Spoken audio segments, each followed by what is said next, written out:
만화 맨발의 캔은 만화가 나카자와 케이지의 경험담에 기반한 픽션으로 원법 피해를 주제로 한 작품입니다. 이 만화가 원래 연재되었던 잡지는 무려 소년점프였어요. 일본에서 가장 대중적이자 판매 부수가 많은 잡지에 연재됐던 것이죠. 하지만 구 일본 정부에 대한 비판, 전쟁에 대한 리얼한 묘사가 일본 내에서 논란이 되었습니다. 심지어 시의회가 직접 학교에서 아이들이 못 보게 하라고 지시하기도 했지요. 점프는 앙케이트에 따라 연재가 결정되던 잡지였는데 상황이 이 모양인지라 이만한 좋다는 엽서와 싫다는 엽서가 격렬하게 날아와서 연재될 때에는 인기가 없었다고 합니다.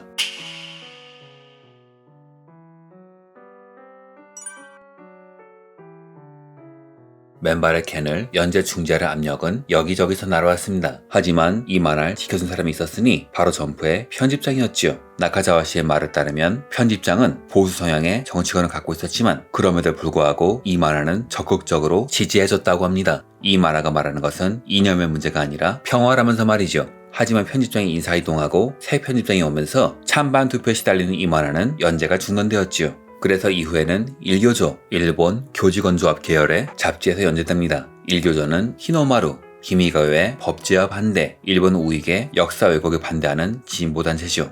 이 순간 원포 피해를 묘사하며 반전을 말하는 이 작품은 사상의 틀에 갇혀버리게 되었습니다. 연재처가 바뀌는 과정에서 초기의 코믹한 요소는 사라지고 반전을 말하는 시각이 더욱 강해졌죠. 이 책은 히로시마의 원포 피해를 다룬 미디어 중 가장 유명하다고 해도 과언이 아닙니다. 소재가 충격적이기도 하지만 당시 시대상 생활 환경을 참 잘 묘사했지요. 당시에는 일본이 소모전에 막바지를 달리고 있었기 때문에 국민들의 생활은 아주 궁핍했으며 전쟁을 반대하는 사람은 비국민, 즉 국민이 아니라면서 박해받았죠. 이 작품은 한결같이 전쟁은 일반 국민에겐 전혀 도움이 되지 않는 일부 정치가들의 이익을 위한 행위라고 말하고 있습니다. 이 과정에서 약한 자들이 우선적으로 희생되기 마련이며 제일 조선인들이 바로 그중 하나였죠. 이외에도 당시 일본은 신의 나라라면서 전쟁을 찬양하던 당시 시대상, 신의 나라에게 버림받고 현실을 자각한 민중의 삶을 사실적으로 그려내고 있습니다. 그래서 이 만화는 일본 극우들이 가장 싫어하는 만화로 꼽히기도 하죠. 극우들이 사랑하는 자랑스러운 일본, 아름다운 일본을 부정하는 책으로 꼽히니까요. 하지만 얄궂게도 이 책이 출간된 당시에는 일본 사회 전반적으로 퍼진 만화에 대한 부정적인 여론과 싸워가면서 이 책을 읽게 한 사람들이 바로 보수, 우익이었습니다. 처음에 정말 잘 팔리지 않던 이 책은 이후 놀라운 작품성을 증명하면서 좌파 우파 가리지 않고 보급운동에 참여하겠지요. 전쟁의 현실을 한 사람에게라도 더 알려서 참혹한 전쟁을 막아야 한다. 지금이야 우익이 모든 것을 쥐고 흔드는 일본이지만 한때는 모든 일본인이 전쟁을 반대하던 시절도 있던 셈이죠. 이후 이 작품의 작품성이 세계에 알려지면서 세계 24개국에 번역 출간이 되었고 지금도 이 책을 번역 출간하려는 국가가 있다고 합니다. 모든 것이 미덕 같은 책이지만 사실 제 입장에선 부담없이 권하기는 어려워요. 피폭자들에 대한 묘사가 상당히 잔혹하기 때문이죠. 나카자와 씨는 이래봐도 상당히 억눌렀다고 말하지만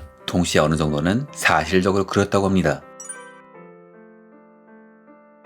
이 만화 10권 마지막에는 일부 완이란 글자가 적혀 있습니다. 그런데 이후 원법 후유증으로 인한 급격한 시력 저하가 발생, 연재가 중단될 수밖에 없었으며 이후 2012년 원법 후유증으로 인한 당뇨, 폐암으로 사망했습니다. 이 만화 2부의 네임, 즉 스토리의 전개에 관한 자료는 지금까지 남아있으며 현재는 히로시마 평화기념 자료관에 기증되어 있다고 합니다. 그 내용을 간략히 추려보자면 걔는 화가가 되기 위해 도쿄로 상경하지만 머리를 깎기 위해 이발소에 갔다가 피폭자라는 사실이 알려져 쫓겨납니다. 이 와중에 사부라는 소년에게 가방을 날치기 당하고 그를 쫓아가지만 그 소년도 도쿄 대공습으로 부모를 잃고 동생을 부양하기 위해 도둑질을 하는 상황이었죠. 이후 그는 한 만화가의 어시스턴트가 되지만 거기서도 피폭자를 받는 차별은 여전했습니다. 결국 그는 깨닫죠. 일본인은 피폭자라는 사실을 마주하는 것조차 두려워하는구나. 결국 그는 일본에 절망하고 프랑스로 넘어갑니다. 나가자와 케이지 씨는 이후로도 반전관념 행사, 강연을 진행했지요.